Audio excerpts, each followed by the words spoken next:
नाज़रीन, peoples party 4 अप्रैल ते रावलपिंडी में रिथियल शहीद ज़ुल्फ़िकार अली भुट्टो जी बरसी जो जलसो मुलतवी करे छॾियो आहे।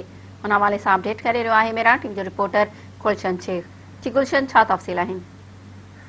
जी मां तव्हांखे ॿुधायां त जेको पाकिस्तान पीपल्स पार्टी शहीद ज़ुल्फ़िकार अली भुट्टो जी वरसी 4 अप्रैल ते रावलपिंडी में मल्हाइण जो फ़ैसिलो कयो हुयो, उहो फ़ैसिलो जेको आहे त हाणे उन जलसे खे मुलतवी कयो वियो आहे, छाकाणि त पंजाब में 7% शरह आहे कोरोना जे फैलजण जी ऐं सिंध में 2% आहे।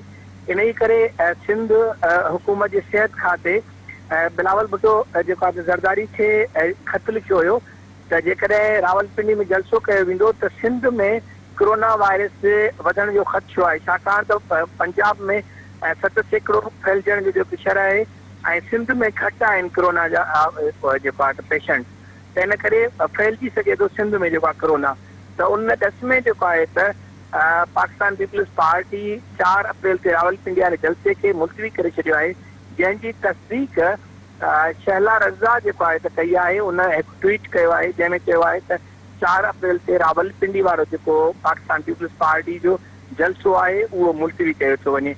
त हिन वक़्तु पाकिस्तान पीपल्स पार्टी 4 अप्रैल वारे जलसे खे मुलतवी करे छॾियो आहे। जी गुलशन, अवां जी महिरबानी।